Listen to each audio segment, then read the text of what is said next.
Tout monde me prend pour un homme d'idiot. Mais la vérité pure est que northeast Vorkstreen. Molière. Rhetoric, an indispensable component of the mythical media profile which George Bush has built up over the years to buttress his electoral aspirations, has been his role as an anti-drug fighter. His first formally scheduled prime-time presidential television address to the nation in September 1989 was devoted to announcing his plans for measures to combat the illegal narcotics that continued to inundate the streets of the United States. During his 1988 election campaign, Bush pointed with astounding complacency to his record as President Reagan's designated point man in the administration's war on drugs. In his acceptance speech to the Republican National Convention in 1988, Bush stated, "I want a drug-free America. Tonight, I challenge the young people of our country to shut down the drug dealers around the world. My administration will be telling the dealers, whatever we have to do, we'll do. But your day is over. Your history." Indeed, Bush has an impressive resume of bureaucratic titles to back up his claim to be America's top anti-drug fighter. On January 28, 1982, Reagan created the South Florida Task Force under Bush's high-profile leadership to coordinate the efforts of the various federal agencies to stem the tide of narcotics into Bush's old family bailiwick. On March 23, 1983, Bush was placed in charge of the National Narcotics Border Interdiction System, which was supposed to staunch the drug flows over all U.S. borders. In August 1986, U.S. officials presented to their Mexican counterparts a scheme called Operation Alliance, the new border enforcement initiative that was allegedly to do for the U.S.-Mexican border area what the South Florida Task Force had allegedly already done for the southeastern states. George Bush was appointed chief of Operation Alliance, which involved 20 federal agencies, 500 additional federal officers, and a budget of $266 million. To crown all these efforts, Bush sought to obtain a cameo role for a brief appearance on the television series Miami Vice. He was perhaps inspired by his mentor, Kissinger, who had walked through a cameo of his own on Dynasty. But Bush was unable to accomplish his dream. The drug plague is an area in which the national interest requires results. Illegal narcotics are one of the most important causes of the dissolution of American society at the present time. To interdict the drug flows and to prosecute the drug money launderers at the top of the banking community would have represented a real public service. But Bush had no intention of seriously pursuing such goals. For him, the war on drugs was a cruel hoax, a cynical exercise in demagogic self-promotion, designed in large part to camouflage activities by himself and his networks that promoted drug trafficking. The further shocking episode that has come to light in this regard involves Bush's 14-year friendship with a member of Meyer Lansky's Miami circles who sold Bush his prized trophy, the cigarette boat Fidelity. Bush's war on drugs was a rhetorical and public relations success for a time. On February 16, 1982, in a speech on his own turf in Miami, Florida, Bush promised to use sophisticated military aircraft to track the airplanes used by smugglers. Several days later, Bush ordered the U.S. Navy to send in its E-2C surveillance aircraft for this purpose. If these were not available in sufficient numbers, said Bush, he was determined to bring in the larger and more sophisticated AWACS early warning aircraft to do the job. But Bush's skills as an interagency expediter left something to be desired. By May, 2 of the 4 E-2C aircraft that originally had been in Florida were transferred out of the state. By June, airborne surveillance time was running a mere 40 hours per month, not the 360 hours promised by Bush, prompting Representative Glenn English to call hearings on this topic. By October 1982, the General Accounting Office issued an opinion in which it found it is doubtful whether the South Florida Task Force can have any substantial long-term impact on drug availability.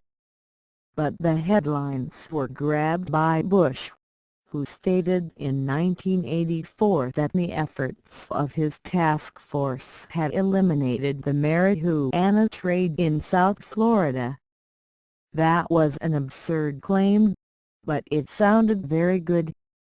When Francis Mullen, Jr., the administrator of the Drug Enforcement Agency DEA, criticized Bush for making this wildly inaccurate statement, he was soon ousted from his post at the DEA. In 1988, Democratic Congressman Glenn English concluded that Bush's war on drugs had been fought with little more than lip service and press releases. English wrote, "There has been very little substance behind the rhetoric, and some of the major interdiction problems have yet to be resolved." The President assigned Bush to coordinate and direct federal anti-drug abuse programs among the various law enforcement agencies. However, 8 years later it is apparent that the task has not been accomplished. Footnote 1: No observer still stationed in reality could dispute this very pessimistic assessment. But the whole truth is much uglier. We have documented in detail how the Iran-Contra drug running and gun running operations run out of Bush's own office played their role in increasing the heroin, crack, cocaine, and marijuana brought into this country. We have reviewed Bush's relations with his close supporters in the Wall Street OBO gang, much of whose liquidity is derived from narcotics payments which the banking system is eager to recycle and launder. We recall Bush's 1990 meeting with Syrian President Hafez al-Assad, who is personally one of the most prolific drug pushers on the planet, and whom Bush embraced as an ally during the Gulf crisis. Bush's soft on drugs profile went further. In the Pakistan-Afghanistan theater, for example, it was apparent that certain pro-Khomeini formations among the Afghan guerrillas were, like the Contras, more interested in trafficking in drugs and guns than in fighting the Soviet-backed regime in Kabul and the Red Army forces that maintained it in power. There were reports that such activities on the part of such guerrilla groups were seconded by parts of the Pakistani secret intelligence services. the Inter-Service Intelligence, and the National Logistics Cell. According to these reports, Bush's visit to Pakistan's President General Zia-ul-Haq in May 1984 was conducted in full awareness of these phenomena. Nevertheless, Bush chose to praise the alleged successes of the Zia government's anti-narcotics program, which, Bush intoned, was a matter of great personal interest to him. Among those present at the banquet where Bush made these remarks were, reportedly, several of the officials most responsible for the narcotics trafficking in Pakistan.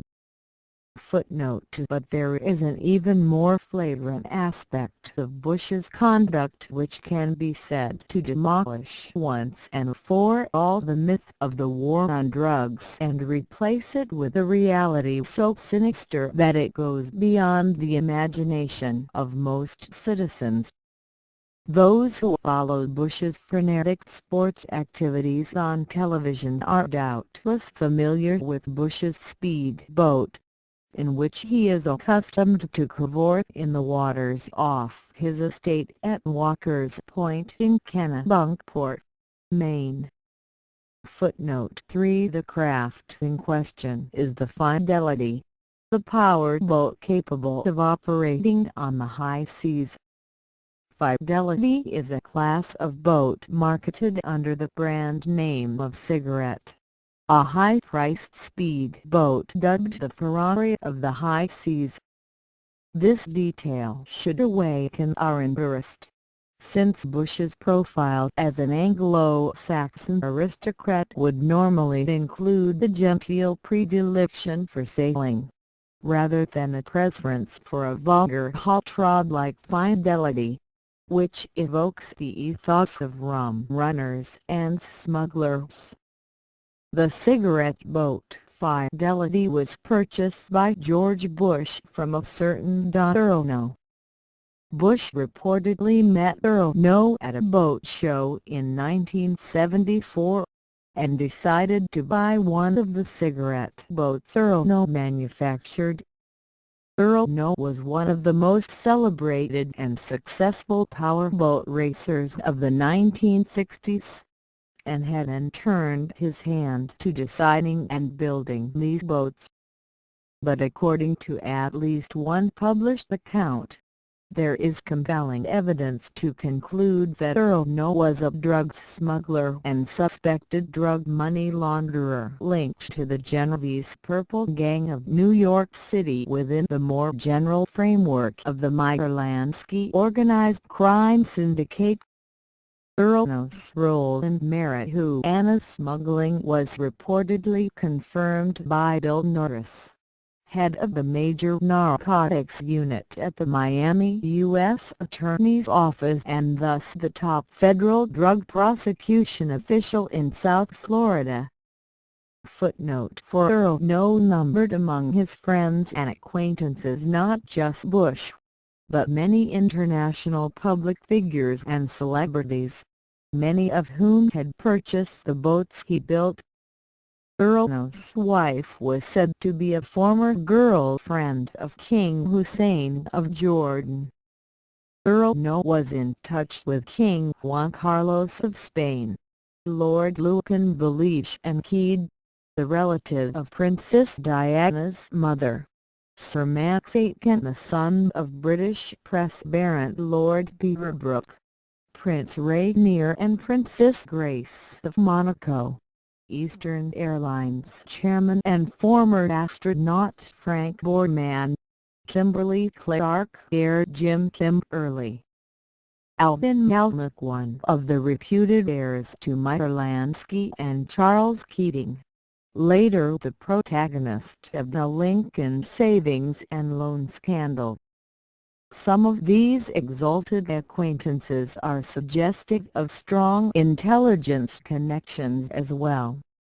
In May of 1986, Aronow received a letter from Nicholas Iliopoulos, the royal boat captain to King Hussein of Jordan, expressing on behalf of the king the latter's satisfaction with a powerboat purchased from Aronow, and conveying the compliments of King Juan Carlos of Spain and President Hosni Mubarak of Egypt, who had recently been the Jordanian sovereign's guests on board. Aronow sent a copy of this letter to Bush, from whom he received a reply dated June 6, 1986, in which Bush thanked him with warm regards for forwarding the royal note and added, "I can repeat that my old cigarette, the Fidelity, is running well too. I've had her out a couple of weekends and the engines have been humming. I hope our paths cross soon, my friend." Footnote 5. Aronow was reportedly a close friend of George Bush. In his book-length account of the life and death of Aronow, which is the basis for the following analysis, Thomas Burdick quotes an unnamed Justice Department official relating the comments of one of his friends on the Bush-Aronow relation. "My friend said, 'I guarantee you I know what the connection was between him and Bush. It's the boats. The guy loves fucking boats.'" A Secret Service agent also referred to Bush as a boat groupie. Footnote 6. But does this exhaust the topic? Over the years, Bush had apparently consulted with Aronow concerning the servicing and upkeep of his cigarette boat. During 1983, Bush began to seek out Aronow's company for fishing trips. The original engines on Bush's cigarette boat needed replacement, and this was the ostensible occasion for renewing contact with Aronow. Aronow told Bush of a new model of boat that he had designed, supposedly a high-performance catamaran.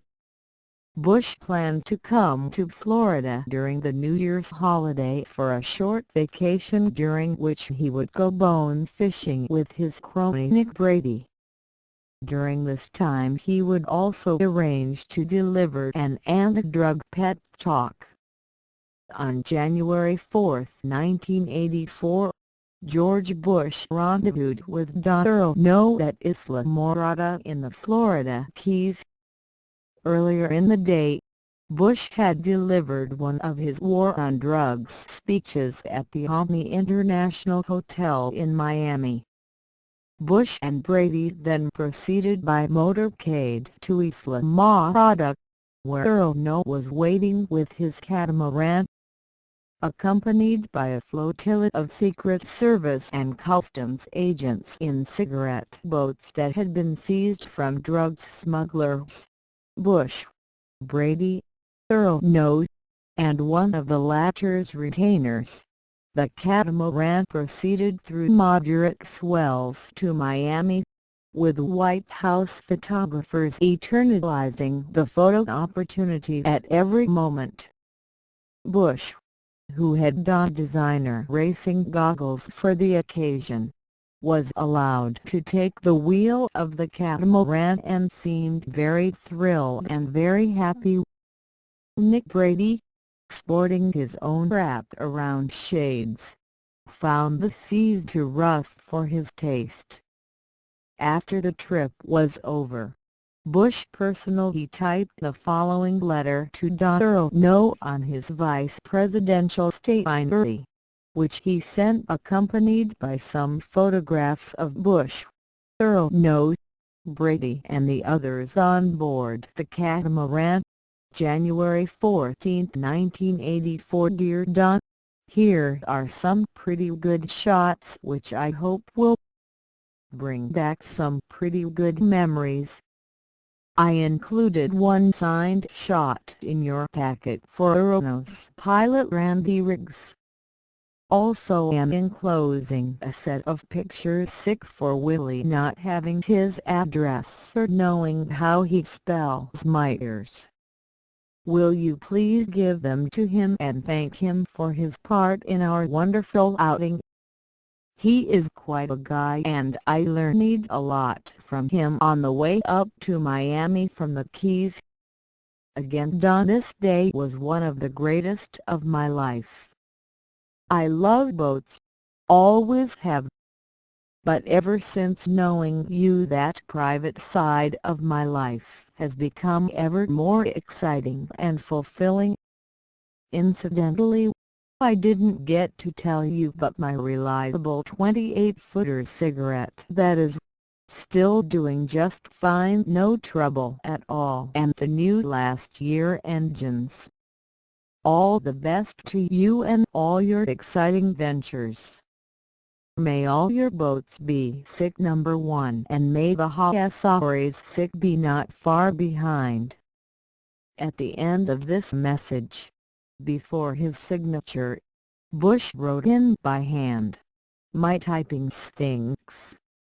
Footnote 7. As a result of this outing, Bush is said to have used his influence to see to it that Aronow received a lucrative contract to build the Blue Thunder catamarans at $150,000 apiece for the U.S. Customs Service. This contract was announced with great fanfare in Miami on February 4, 1985.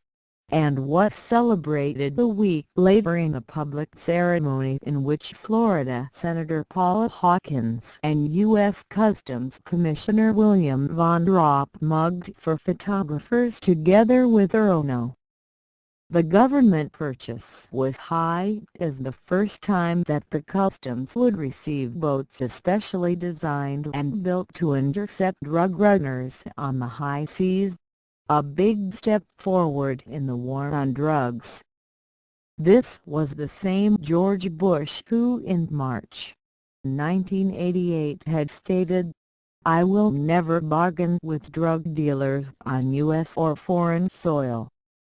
As one local resident recalled of that time, everyone in Miami knew that if you needed a favor from Bush, you spoke to Aronow.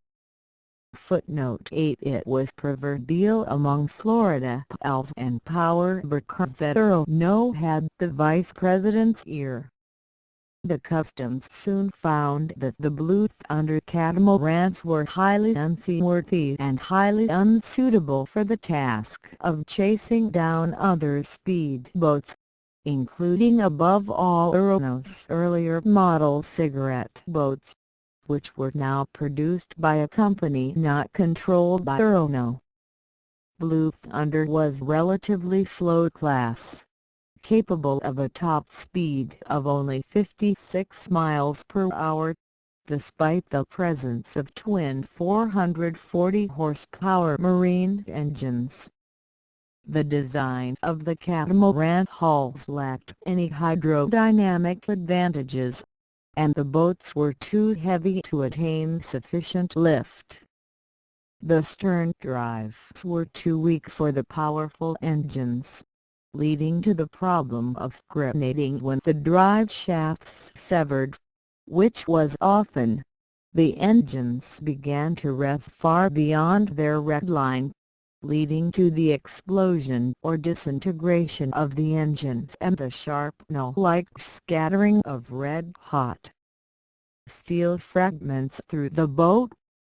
This meant that the boats had to be kept well below their maximum speed. Most Blue Thunders spent more time undergoing repairs than chasing drug runners in the coastal waters of Florida. Blue Thunder was in boating parlance wet. A complete lemon, useful only for photo opportunities and publicity shots. Documents found by Rhetoric in the Dade County Land Records Office show that USA Racing, the company operated by Aronow which built the Blue Thunder catamarans for the Customs Service, was not owned by Aronow. but rather by one Jack J. Kramer in his capacity of president of Super Chief South Corporation.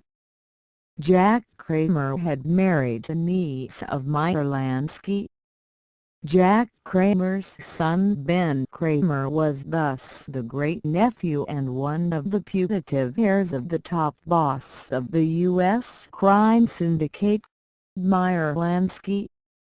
Ben Kramer was also a notorious organized crime figure in his own right. On March 28, 1990, Jack Kramer and Ben Kramer were both found guilty of 23 and 28 counts respectively of federal money laundering charges.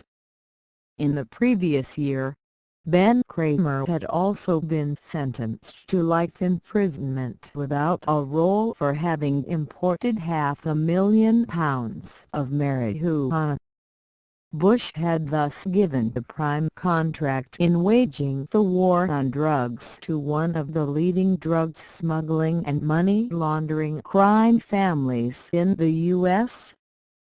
Don Aronow was murdered by mafia-style professional killers on February 3, 1987. During the last days of his life, Aronow is reported to have made numerous personal telephone calls to Bush.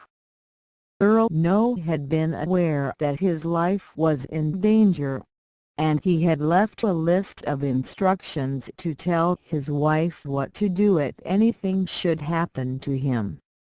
The first point on the list was number 1. Call George Bush. Footnote 9. Leon Aronow did call Bush, who reportedly responded by placing a personal call to the Metro-Dade Police Department Homicide Division to express his concern and to request an expeditious handling of the case. Bush did not attend Aronow's funeral, but a month later he sent a letter to Aronow's son Gavin in which he called the late Don Aronow a hero. When Leon Aronow suspected that her telephone was being tapped, she called Bush, who urged her to be calm and promised to order an investigation of the matter.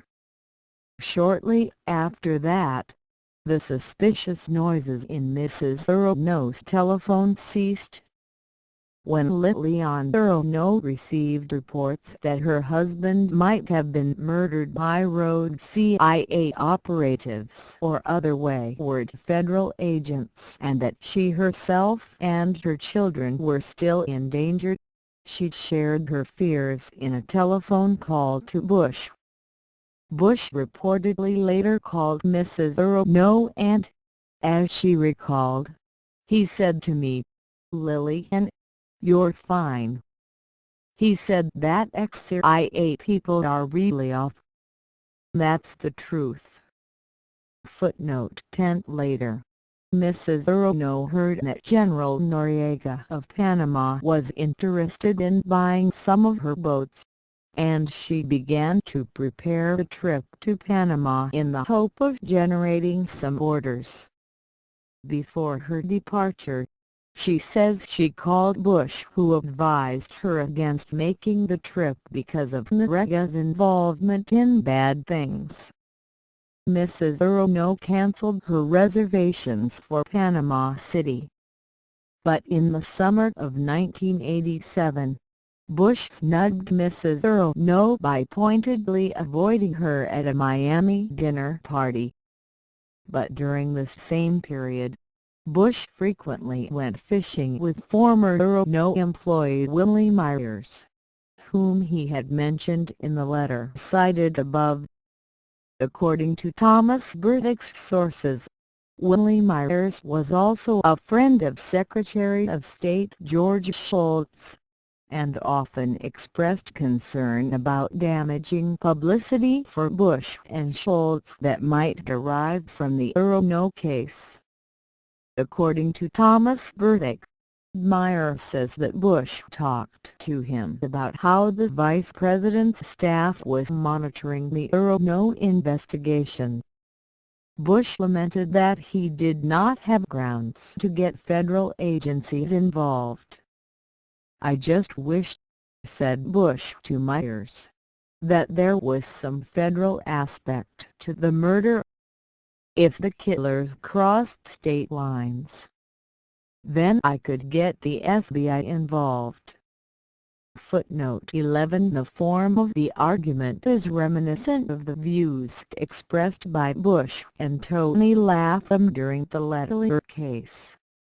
In May or June of 1987, several months after Aronow had been killed, Mike Britton, who owned a company called Aluminum Marine Products, located on Thunderbolt Alley in the northern part of Miami, the same street where Aronow had worked, was approached by two FBI special agents, Joseph Usher and John Donovan, both of the Miami FBI field office.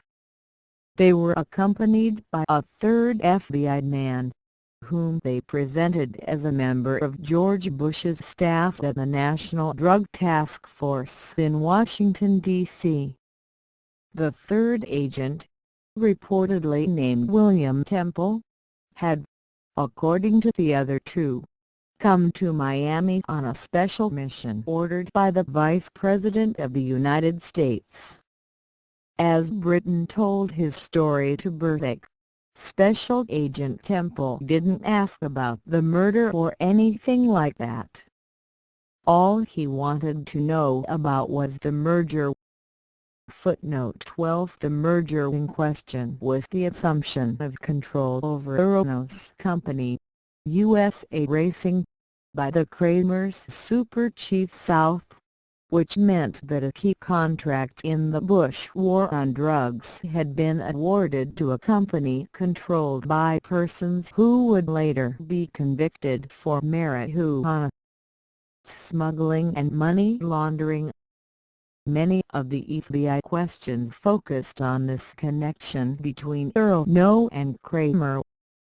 Later, after Bush's victory in the 1988 presidential election, the FBI again questioned Britton, and again the central issue was the Aronow-Kramer connection, plus additional questions of whether Britton had divulged any of his knowledge of these matters to other persons.